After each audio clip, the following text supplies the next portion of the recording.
والصلاة والسلام على سيد أشرف الأنبياء والمرسلين وعلى آله وصحبه أجمعين. أما بعد، فقد قال الله سبحانه وتعالى في كلامه المجيد والفرقانه الحميد: أعوذ بالله من الشيطان الرجيم. بسم الله الرحمن الرحيم. ألف لام ميم.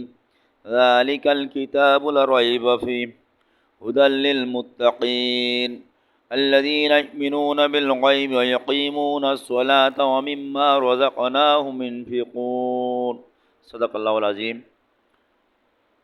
সর্বপ্রথম সেই মহান রবের দরবারে লাখো কোটি শুকরিয়া আদায় করি যে মহান রব্বুল আলামিন আপনাকে আমাকে বড় ভালোবেসে পছন্দ করে সমাজের বহু লোক থেকে বাছাই করে আজকের এই পবিত্র জুমার দিনে জুমার নামাজ আদায় করার উদ্দেশ্যে জুমার পূর্ব মুহূর্তে মসজিদে সমবেত করে আমলের নিয়ে কিছু কথা বলার এবং শোনার তৌফিক যে মহান রব্বুল আলামিন দান করলেন, ওই মহান রবের দরবারে শুকরিয়া আদায় করে সবাই বলে আলহামদুলিল্লাহ।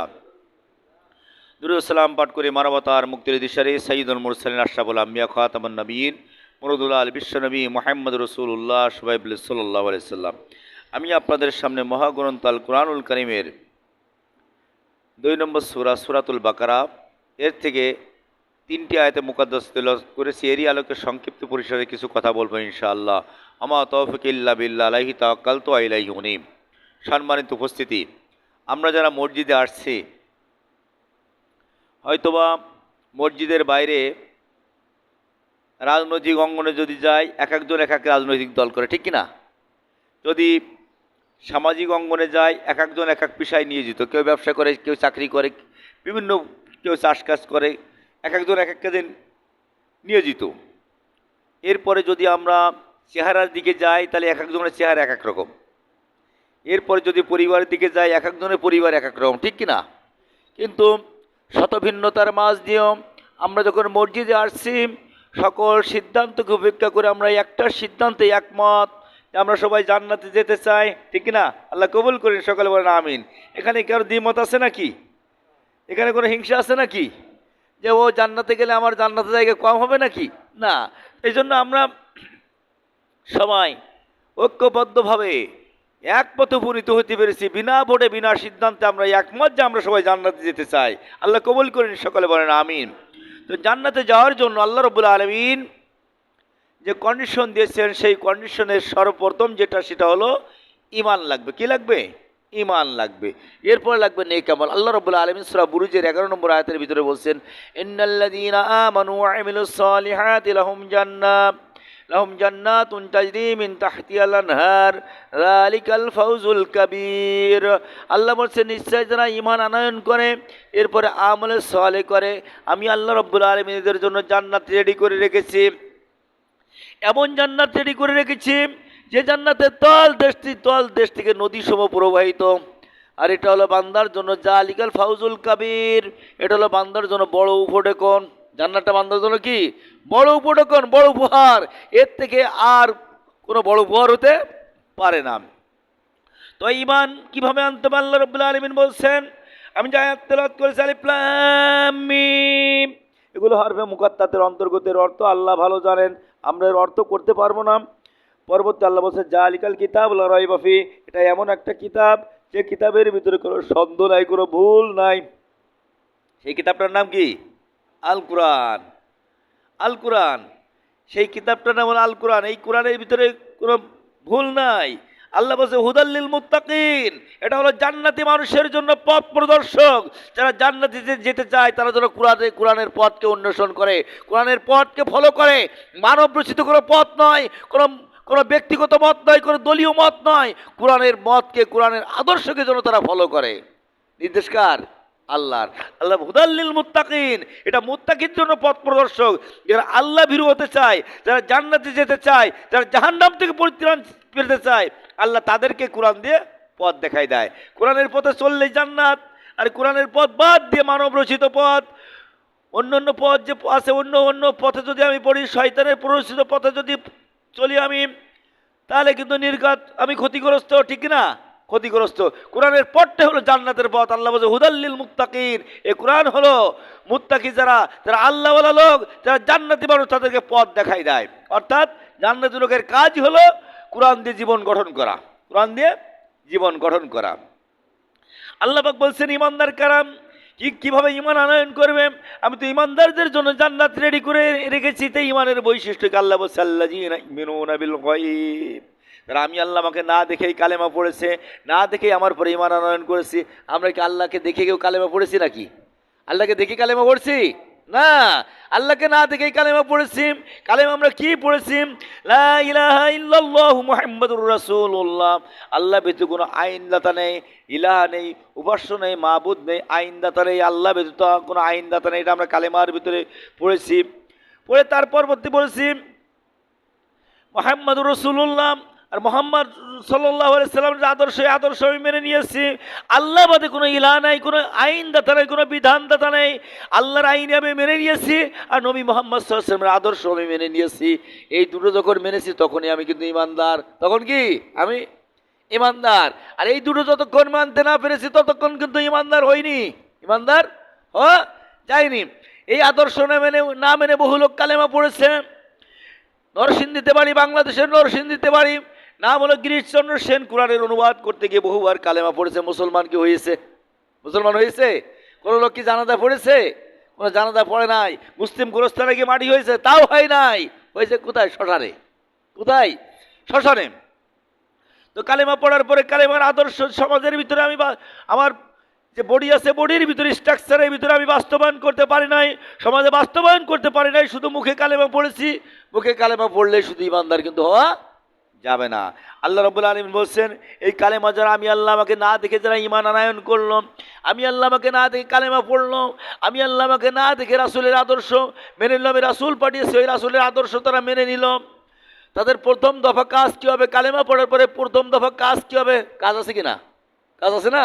কাজ আছে। আল্লাহ বলছে কাজ কি? আল্লাহ বলছে ওয়াকিমুনাস সালাত, আর তারা হলো নামাজ কায়েম করবে। কি করবে? নামাজ কায়েম করবে, নামাজ প্রতিষ্ঠিত করবে।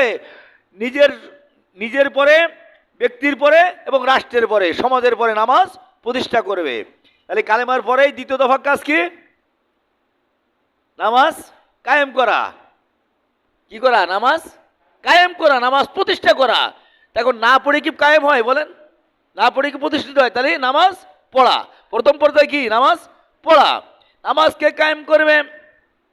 এই নামাজ পড়তে পড়লে, নামাজ যখন ব্যক্তি জীবনে পড়ে, ব্যক্তি জীবনে পড়ে নামাজ কায়েমের কথা আল্লাহ বলছে। নামাজকে কায়েম করবে। আল্লাহ রাব্বুল আলামিন সূরা হজ্জের 41 নম্বর আয়াতের ভিতরে বলে দিলেন আল্লাযীনা ইম্মাক্কান্নাহুম ফিল আরদ ওয়া আকামুস সালাতা ওয়া আতুজ যাকাতা ওয়া আমারু বিল মা'রুফ ওয়া নাহাউনা আনিল মুনকার ওয়ালিল্লাহি আকিবাতুল উমুর। আল্লাহ বলছেন আমি যদি কোনো দেশের রাষ্ট্রীয় ক্ষমতার শাসন ব্যবস্থা ইসলামী কোনো লোকের হাতে দিয়ে দেয়, ও ক্ষমতায় যাই 4টি বিল নিয়ে আসবে। কয়টা বিল? 4টি বিল নিয়ে আসবে। তার প্রথম নম্বর হলো আকামুস সালাহ, নামাজ কায়েম করবে। তাহলে নামাজ কায়েমের দায়িত্ব হলো রাষ্ট্র, আর পড়ার দায়িত্ব কি পাকিস্তানের? আমার নামাজের পড়ার দায়িত্ব কি পাকিস্তানের, ইন্ডিয়ার, ভারতের? আমার নামাজ পড়ার দায়িত্ব আমার, আর নামাজ কায়েমের দায়িত্ব রাষ্ট্রের। এই রাষ্ট্র, ওই নামাজি রাষ্ট্র কায়েমের জন্য আমার চেষ্টা করতে হবে, এই দায়িত্বটা আমার। তাই নামাজ কায়েম করতে হবে। এখন যদি আমি বলি যে কয়জন লোক আসছে, মুসাল্লিরা যারা আসছে, এমন লোকও আছে 2-1 ভিতরে থাকতে পারে যে ফজরের নামাজটা নসিবে জোটে নাই। আবার চার দোকানে যাই দেখেন বড় মাতব্বার, চার দোকানে যাই দেখেন কি বড় মাতব্বার, ফজরের নামাজ পড়ে নাই। পাকিস্তানে বাড়ি এক আল্লাহর ওলি মাস্টার, শিক্ষা কথা করেন উনি। ক্লাস নিতেছেন, ক্লাস নিতে ওনার যে ছাত্র ছিল, ছাত্রদেরকে জিজ্ঞেস করতেছেন ও বাবারা তোমরা তো বলো তো দেখি এই পৃথিবীর জমিনে কাদের নামাজ লাগে না? কোন মানুষ নামাজ পড়ে না আর কোন মানুষের নামাজ লাগে না? কয়টা প্রশ্ন? 2টো প্রশ্ন। কোন মানুষ নামাজ পড়ে না আর কোন মানুষের নামাজ লাগে না? ওই ক্লাস 4-এ পড়া ছোট্ট ছাত্র উত্তর দিচ্ছে হুজুরকে, হুজুর এই পৃথিবীর জমিনে আমার তো এলেম নাই, আমি তো ছাত্র মানুষ, ছোট্ট মানুষ, তবে আমি যা বুঝেছি তাতে 4 শ্রেণীর লোকের নামাজ লাগে না, 4 শ্রেণীর লোক নামাজ পড়ে না। কয় শ্রেণীর লোক? 4 শ্রেণীর লোকের নামাজ লাগে না, 4 শ্রেণীর লোক নামাজ পড়ে না। তাহলে আমার সমাজে যারা নামাজ পড়ে না এরাও কিন্তু 4 শ্রেণীর অন্তর্ভুক্ত হবে। এবার শ্রেণীগুলো শোনেন। নাম্বার 1, উনি বলছে নাম্বার 1, এই পৃথিবীর বুকে যত অমুসলিম আছে এরা নামাজ পড়ে না, এদের নামাজ লাগে না। এরা নামাজ পড়ে না, এদের নামাজ লাগে না। তাহলে নামাজ যারা না পড়ে এদের কি বলছেন উনি, ওই ছাত্র কি বলছেন? অমুসলিম। আল্লাহ নবী বলছেন বাইনাল আব্দুল কুফরে তারকুস সালাম, আল্লাহর বান্দার মুমিন আর কাফের দুইজনের ভিতরে পার্থক্য হলো নামাজ। মান তারাকা সালাতা মুতাআম্মিদান ফাকাদ কাফারা লাহু, যে ব্যক্তি ইচ্ছা করে নামাজ ছেড়ে দিল সে কুফরি করলো, আর নামাজকে যে অস্বীকার করলো সে কাফের হয়ে গেল। তাহলে ওই যে ক্লাস 4-এ পড়া ছাত্র উস্তাদকে বলছেন যারা অমুসলিম এরা নামাজ পড়ে না, এদের নামাজ লাগে না। ও বাবা 2 নম্বরটা কি? উস্তাদ জিজ্ঞেস করতে ছাত্রকে, বাবা 2 নম্বরটা কি? 2 নম্বর কাতারে নামাজ লাগে না। বলছে তারা পাগল, তারা পাগল, এদের নামাজ লাগে না, এরা নামাজ পড়ে না। পাগলের পরে কি শরিয়াত আছে নাকি? তাহলে চার দোকান যারা ফটর ফটর পড়ে, লম্বা লম্বা কথা কয়, নামাজ পড়ে না, এরা হলো পাগল। এরা কি পাগল? এরা অমুসলিম। প্রথমে বলছে অমুসলিম, আল্লাহ রসুল বলছে অমুসলিম, তারপরে বলছে পাগল। বলছে আর কাদের লাগে না বাবা? আর কাদের লাগে না বলো, আর কাদের লাগে না? বলছে হুজুর আরো বলবো। বলছে আরো তুমি তো বললে 4টি লাগে না। তা 3 নম্বরটা কি? 3 নম্বরটা বলছেন যারা মস্তিষ্ক বিকৃত, না হঠাৎ করে হয়ে গেছে, হঠাৎ করে মানে সেন্সলেস হয়ে গেছে, অজ্ঞান। কি অজ্ঞান? অজ্ঞানের পরে কি শরীয়তে ওজর আছে নাকি? অজ্ঞানের পরে নামাজ নেই। বলছে 3 শ্রেণী। বলছে তাহলে যারা নামাজ পড়ে না, সুস্থ মস্তিষ্কের অধিকারী হয়ে, সুঠাম দেহের অধিকারী হয়ে, মুসলিম উদ্দেশ্য বাংলাদেশে মুসলিম পরিবারে জন্মগ্রহণ করে তারা নামাজ পড়ে না, এরা কি অজ্ঞান। 3 নম্বর বললাম কি অজ্ঞান। আর 4র্থ নম্বর হচ্ছে বাবা 4র্থ নম্বরটা বলো কি? 4র্থ নম্বর কাতারে নামাজ লাগে না। বলছে যারা মরা মানুষ। বলছে কেমন কথা, মরা মানুষের নামাজ লাগে না? বলছে হুজুর আমার আব্বা মারা গেছে, আমার আব্বার পরে এখন আর নামাজ নেই, আব্বার নামাজ আমরা পড়বো, ঠিক না? ওনার পরে কি নামাজ আছে নাকি? উনি কি পড়তে পারবে নাকি? 4 ব্যক্তির নামাজ লাগে না আর ওরা নামাজ পড়ে না। তাহলে প্রথম নম্বরে বলেছে ও অমুসলিম, পৃথিবীতে যত অমুসলিম আছে এদের নামাজ লাগে না, এরা নামাজ পড়ে না। 2 নম্বর বলেছি পাগল। 3 নম্বর বলেছি মস্তিষ্ক বিকৃত, মানে হঠাৎ করে হয়েছে, এদেরকে লাগে না। আর 4 নম্বর বলেছে মরা মানুষ। এখন আপনি কোন কাতারে আছেন? ফজরের নামাজ না পড়ে আপনাকে ওজন করে না এবার দাড়ি পাল্লাই, বুঝছেন? আপনি কোন কাতারে আছেন? আপনার কাতার কোনটা? 4 দোকানে বসে আপনি শুধু টকশো করেন যে এই হুজুর ওই করেছে, ওই হুজুর ওই করেছে। তুমি বাবা তুমি কি করেছো? আল্লাহ রাব্বুল আলামিন সূরা মাইদার 45 নম্বর আয়াতের ভিতরে বলেছেন ইন্নাস সালাতা তানহা আনিল ফাহশাই ওয়াল মুনকার। আল্লাহ বলছে নিশ্চয় নামাজ খারাপ কাজ থেকে ফিরিয়ে রাখে। তুমি তো নামাজই পড়ো না, মানে তুমি যা করো সব খারাপ কাজ। তুমি তো নামাজই পড়ো না, তুমি তো নামাজই পড়ো না। এই জন্য আপনাকে আমাকে নামাজ পড়তে হবে। কি পড়তে হবে? শুধু নিজে পড়বেন, আর নিজে পড়বেন আর পরিবারস্থ যারা আছে এদেরকেও নামাজের দাওয়াত দিবেন। আল্লাহ পাক বলছেন ইয়া আইয়ুহাল্লাযীনা আমানু কু আনফুসাকুম ওয়া আহলিকুম নারা। এই ইমানদারগণ তুমি নিজে বাঁচো আর তোমার আহল বর্গ যারা আছে ওদেরকেও জাহান্নামের আগুন থেকে বাঁচাও। এটা মনে হয় মুস্তাহাব নাকি? মুস্তাহাব, সুন্নাতে গায়রে মুআক্কাদা, মাঝে মাঝে করলে হবে নাকি? না, এটা ফরজ। আল্লাহ বলছে হে ইমানদারগণ তুমি নিজে বাঁচো আর তোমার যে প্রাপ্তবয়স্ক সন্তান আছে, তোমার যে স্ত্রী আছে, তোমার যে কন্যা আছে, ওদেরকেও, তোমার পরিবারস্থ যারা আছে ওদেরকেও জাহান্নামের আগুন থেকে বাঁচাও, ওদেরকেও জাহান্নামের আগুন থেকে বাঁচাও। কিয়ামতের ময়দান যদি শুরু হয়ে যাবে, কিয়ামতের ময়দানে সন্তান বলবে ও আল্লাহ আমি যে নামাজ পড়ি না এর জন্য আমি নিজে দায়ী না, নিজে দায়ী না, এই জন্য আমার পিতামাতা দায়ী। আমার পিতামাতা লেখাপড়ার জন্য আমাকে তাগিদ করতো, ব্যবসার জন্য তাগিদ করতো না, আমাদের জন্য কোনো তাগিদ করে নাই। আল্লাহ রাব্বুল আলামিন বলবেন তখন ওই পিতামাতাকে সামনে আনা হবে না, সন্তান আরজ করবে আমার পিতামাতা মুরব্বীদেরকে আমার সামনে নিয়ে আসো, ওদের বুকের পরে পাড়া দিয়ে আজকের আমি জাহান্নামে যাব। নাজালুহুমা তাহাতা আকদামিনা লিয়াকুনা মিনাল আসফালিন। সূরা হামিম সিজদার 29 নম্বর আয়াত আল্লাহ বলছেন যে ওই পিতামাতাকে আমার সামনে নিয়ে আসো, ওদের ঘাড়ের পরে পা দিয়ে আমি জাহান্নামে যাব। তাহলে সন্তান জাহান্নামে যাচ্ছে এর জন্য দায়ী কিন্তু আপনি কম না, আপনি কম না। আল্লাহ রাসূল বলেছেন আপনি এখন দায়িত্বশীল, কুল্লুকুম রাইন ওয়া কুল্লু মাসউলিন আন রায়াতিহি, আর আপনাকে আপনার দায়িত্বের হিসাব আল্লাহর কাছে দিতে হবে। সন্তান কাজ না করলে, বিবাহ শাদী করেছে সন্তান কাজ না করলে আলাদা করে দেন, কিন্তু সন্তানের নামাজ পড়ে না কয়দিন রাখেছেন, ওই যে ছেলে বিবাহ করার পরে ভালো কাজ করতেছ না, আপনি শ্বশুর শাশুড়িকে ডাকেন যে মেয়ে তো দিছ, জামাই তো কথা শুনে আলাদা করে দেব। গ্রামের মুরব্বী আছে, ভাই ভাই আছে, চাচা আছে, ওদেরকে ডাকেন যে ভাই বিয়ে তো দিয়ে দিলাম, এখন তো আগে একা ছিল, এখন হলো দুইজন, আবার পুতা পুতনি অব বাপ, ও তো কাজকর্ম করে না, আমি বুড়ো মানুষ আর কত খাদ্য দেবো, আমি বুড়ো মানুষ আর কত খাতি দেবো, ওরে আলাদা করে দাও, জমি ওইখান দিয়ে আলাদা করে দাও, এই কাজ হয় না সমাজে, হয় কি না? কিন্তু আপনার আমার সন্তান যে নামাজ পড়তেছে না, আপনার আমার স্ত্রী যে নামাজ পড়তেছে না, আপনার আমার অধীনস্থ যারা আছে এরা নামাজ পড়তেছে না, আমরা কয়দিন দাওয়াত দিয়েছি, শুধুমাত্র নিজে বাঁচবো এই চিন্তা করতেছি, বাঁচা কি যাবে? বাঁচা যাবে না।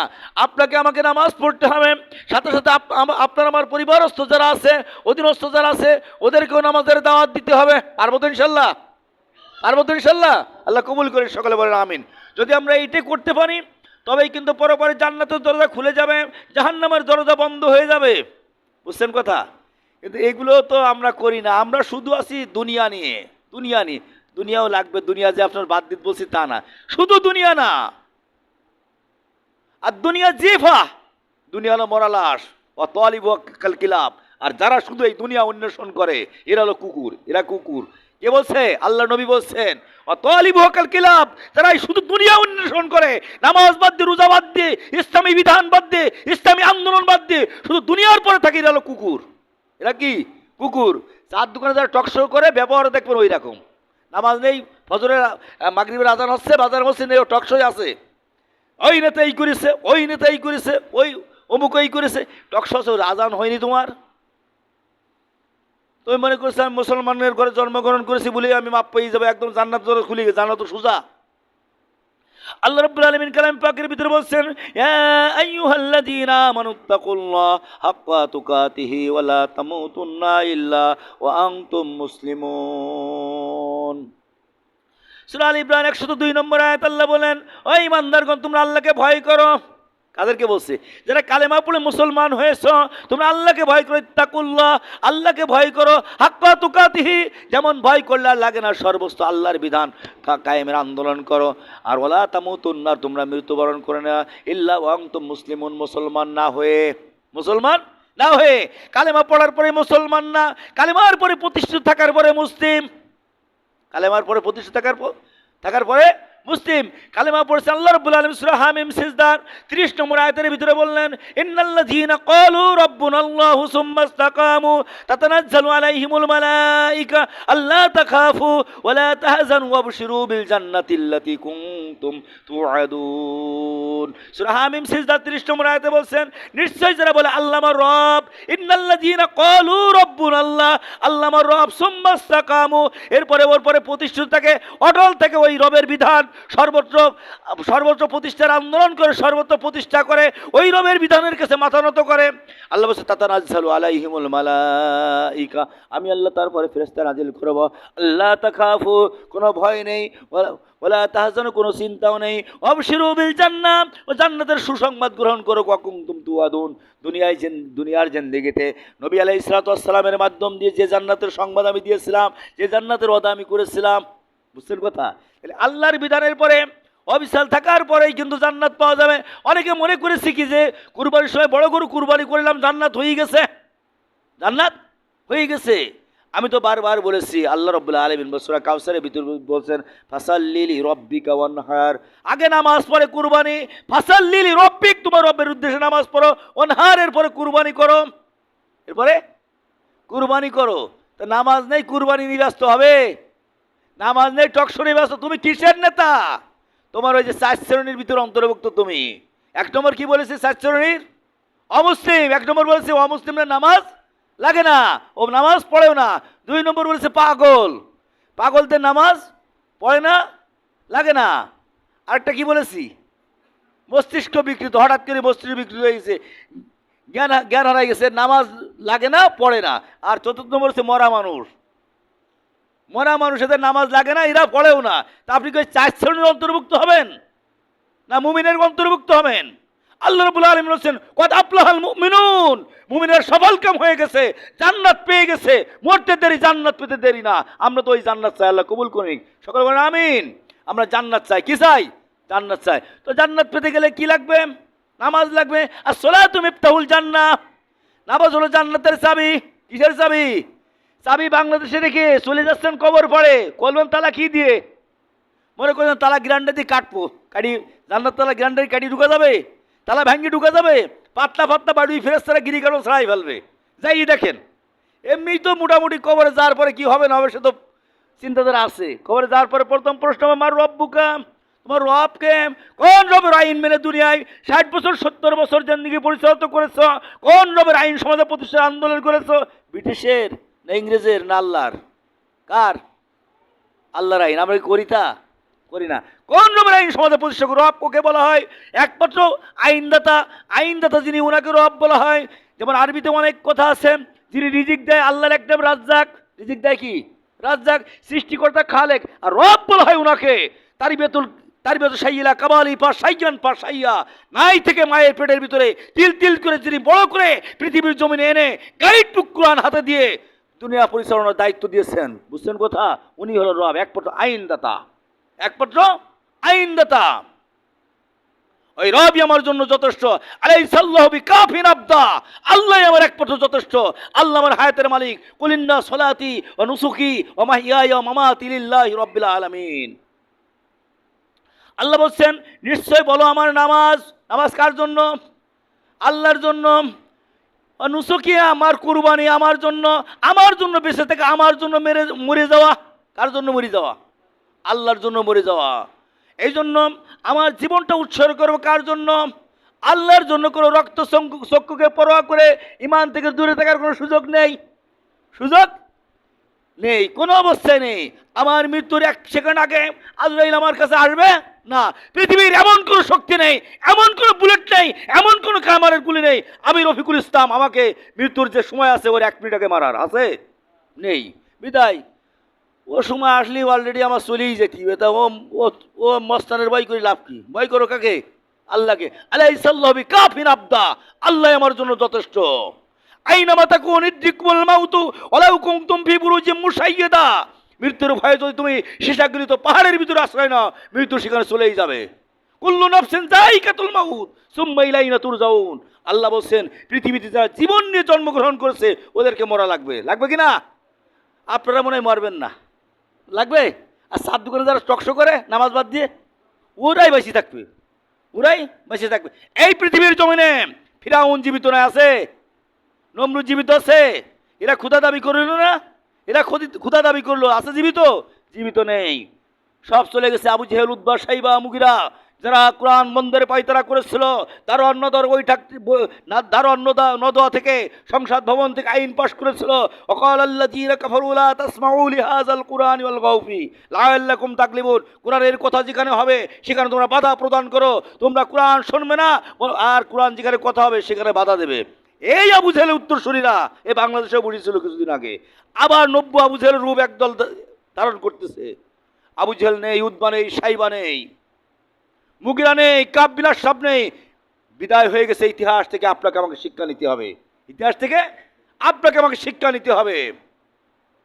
কোরআনের ভিতরে আল্লাহ তো কোট করে দিয়েছেন, ওয়াকাল আল্লাযীনা কাফারু লা তাসমাউ লিহাযাল কুরআনি ওয়ালগাউ ফি লাআল্লাকুম তাগলিবুন। হট্টগোল করবে। এই জন্য আমাদেরকে ফিরে আসতে হবে, আমাদেরকে ফিরে আসতে হবে। তাহলে 5 ওয়াক্ত নামাজ পড়তে হবে। কি? 5 ওয়াক্ত নামাজ পড়তে হবে। আর এই নামাজ পড়তে অনেক লোক আছে আবার নামাজ পড়ে, নামাজ 5 ওয়াক্ত পড়ে, কিন্তু চরিত্রের এখনো পরিবর্তন হয়নি। 30 বছর 40 বছর নামাজ পড়ে, কিন্তু চরিত্রের পরিবর্তন হয়নি। তার কারণ আমার নামাজ কাঙ্ক্ষিত মানে নামাজ আসছে না। আমরা নামাজে কি পড়েছি? গতকালকের যারা আমরা বেতরের নামাজ পড়েছি, বেতরের নামাজে কি পড়েছি? লাস্টে একটা দোয়া পড়ে না, দোয়াই কুনুত, জানেন আপনারা? দোয়াই কুনুত কি পড়ে? অনেকরকমাই আফজুরুকাম আল্লাহুম্মা ইয়্যাকা না'বুদু ওয়া লাকা নুসাল্লি। এ গ্রামের দোয়াই কুনুত মনে হয় নেই, আছে? এ গ্রামের দোয়াই কুনুত আছে? অনেকরকমাই আফজুরুকাম, আল্লাহ কেবলাকে সামনে নিয়ে কাবার অংশ মসজিদের ভিতরে দাঁড়িয়ে কেবলামুখী হয়ে সিলিন্ডার করে 2 হাত দিয়ে সিলিন্ডার করে আমি বলতেছি, আল্লাহ অনেকরকমাই আফজুরুকা। যারা প্রকাশ্য গুনাহ করে, যারা চাঁদাবাজি করে, যারা টেন্ডারবাজি করে, যারা মানুষের জমি দখল করে, যারা মানুষের কাছ থেকে চাঁদা নেয়, যারা গাড়ি আটকায় চাঁদা নেয়, যারা বালুরঘাট দখল করে, এদের সঙ্গে আমার সম্পর্ক নেই। কোথায় বললাম? মসজিদে। অনাত্মরুকুমাইয়া ফুজুরুকা, যারা প্রকাশ্য গুনাহ করে, এদের সঙ্গে আমার সম্পর্ক নেই। বাড়িদের সম্পর্ক রাখি কার সঙ্গে? মুখী বলে একটা, কাজে করে আর একটা, এদেরকে কি বলে? কি বলে? ইন্নাল মুনাফিকিনা ফিদ দারকিল আসফালি মিনান নার। আল্লাহ বলছে মুনাফিকের স্থান হবে জাহান্নামের সবথেকে নিম্ন স্তরে, জাহান্নামের সবথেকে নিম্ন স্তরে। অলতাকুম মিনকুম উম্মাতুন ইয়াদউনা ইলাল খায়র ওয়া ইয়ামুরুনা বিল মারুফ ওয়া ইয়ানহাউনা আনিল মুনকার উলাইকা হুমুল মুফলিহুন। সূরা আল ইমরান 104 নম্বর আয়াত আল্লাহ বলছেন তোমাদের ভিতরে এমন একটা জাতি থাকবে, এমন একটা গোষ্ঠী থাকবে, তাদের দুই দফা কর্মসূচি থাকবে। অলতাকুম মিনকুম উম্মাতুন ইয়াদউনা ইলাল খায়র, তারা ডাকবে মানুষকে কল্যাণের দিকে। কিসের দিকে? কল্যাণের দিকে। ওয়া ইয়ানহাউনা আনিল মুনকার, আর অকল্যাণকে বাধা দেবে, কুকর্মকে বাধা দেবে, খারাপ কর্মকে বাধা দেবে, টেন্ডারবাজিকে বাধা দেবে, চাঁদাবাজিকে বাধা দেবে, দুর্নীতিকে রুখে দাঁড়াবে, দুর্নীতির সামনে দাঁড়াবে, দাঁড়িয়ে বুক পেতে দেবে যে দুর্নীতি হতে দেব না। আল্লাহ বলছে উলাইকা হুমুল মুফলিহুন, এরাই হলো সফল কাম, এরাই হলো জান্নাতি মানুষ। আমরা জান্নাতি চাই না? চাই কিনা? আল্লাহ কবুল করেন, সকলে বলেন আমিন। আমাদের জিন্দেগীর গুনাহ খাতা আল্লাহ রাব্বুল আলামিন মাফ করে দিন, সকলে বলেন আমিন। আমাদের থেকে আমাদের পূর্বপুরুষ আব্বা আম্মা সহ যারা চলে গেছে আল্লাহ রাব্বুল আলামিন তাদেরও জিন্দেগীর গুনাহ খাতা মাফ করে তাদেরকেও জান্নাতুল ফেরদাউসের মেহমান হিসেবে কবুল করে, সকলে বলেন আমিন। আমা তৌফিক ইল্লা বিল্লাহ। আসসালামু আলাইকুম ওয়া রাহমাতুল্লাহ।